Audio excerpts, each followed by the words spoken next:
दोस्तों, भगवान श्री कृष्ण कहते हैं कोई भी रिश्ता अपनी मर्जी से नहीं जुड़ता, क्योंकि आपको कब, कहां और किससे मिलना है ये सिर्फ ऊपर वाला ही तय करता है। जिंदगी में दो लोगों का होना बहुत जरूरी है। एक कृष्ण जो ना लड़े फिर भी जीत पक्की कर दे, दूसरा कर्ण जो हार सामने हो फिर भी साथ ना छोड़े। कान्हा कहते हैं तू करता वही है जो तू चाहता है, मगर होता वही है जो मैं चाहता हूं। तू वही कर जो मैं चाहता हूं, फिर होगा वही जो तू चाहता है। इंसान गलत कार्य करते समय दाएं बाएं आगे पीछे चारों तरफ देखता है, बस ऊपर देखना भूल जाता है।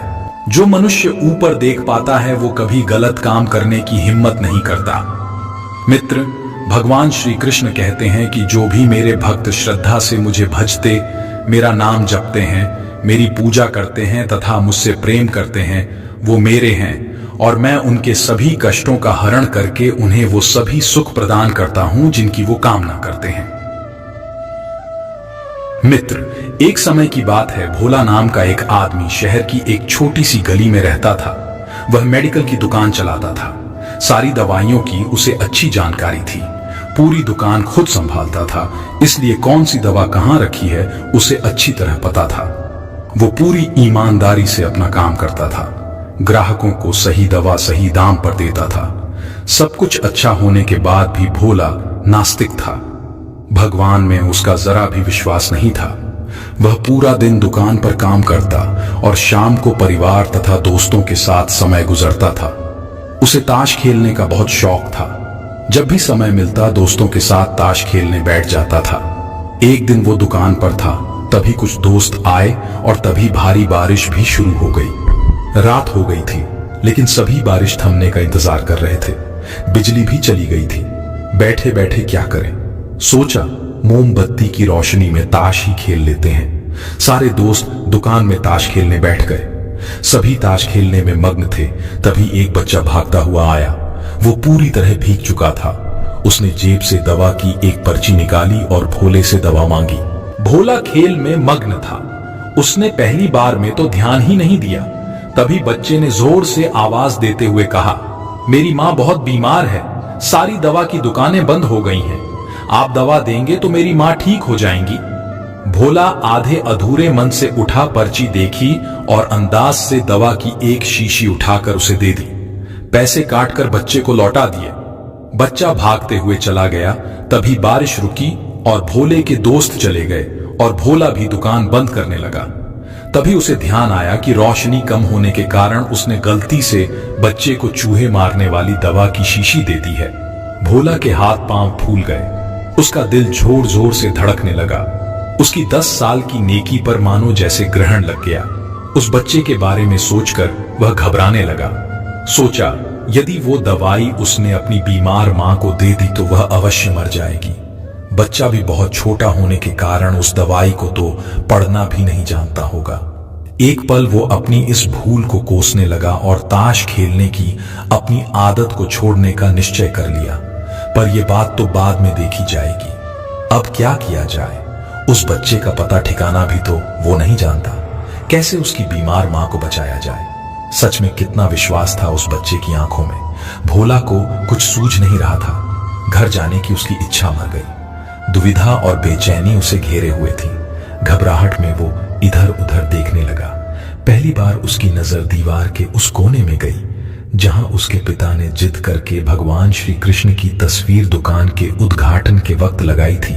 तब पिता ने कहा था, भगवान की भक्ति में बहुत शक्ति होती है, वो हर जगह व्याप्त है और हमें सदैव अच्छे कार्य करने की प्रेरणा देता है। भोला को वो सारी बातें याद आने लगी।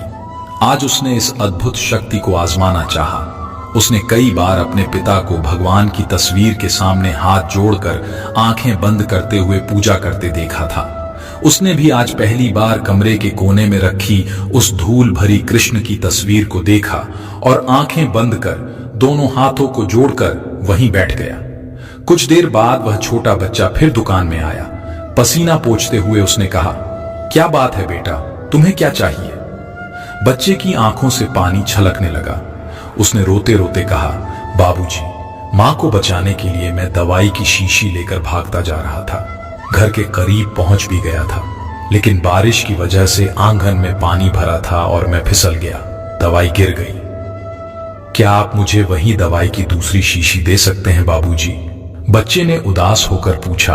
भोला ने राहत की सांस लेते हुए कहा, क्यों नहीं?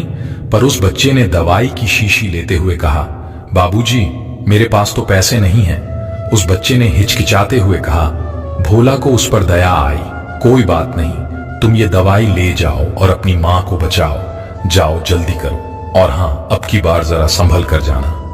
भोला भगवान को धन्यवाद देता हुआ अपने हाथों में उस धूल भरी तस्वीर को लेकर अपनी धोती से पोंछने लगा और अपने सीने से लगा लिया। उसे समझ में आ गया कि भक्त अगर मन से भगवान को याद करें तो भगवान उसकी रक्षा जरूर करते हैं और भगवान उनके सारे संकट हर लेते हैं। श्री कृष्ण कहते हैं, मनुष्य का जीवन केवल उसके कर्मों पर चलता है।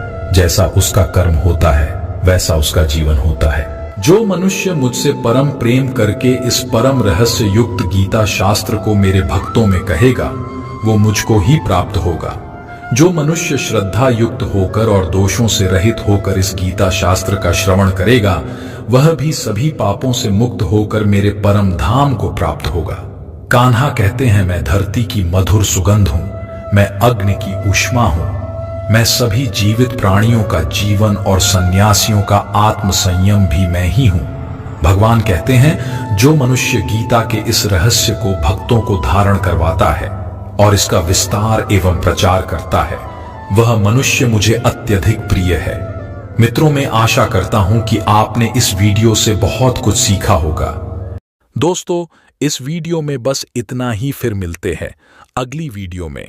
दोस्तों, अगर आपको मेरी वीडियो अच्छी लगी तो कृपया मेरे वीडियो को लाइक और चैनल को सब्सक्राइब करना ना भूलें। जय श्री कृष्णा।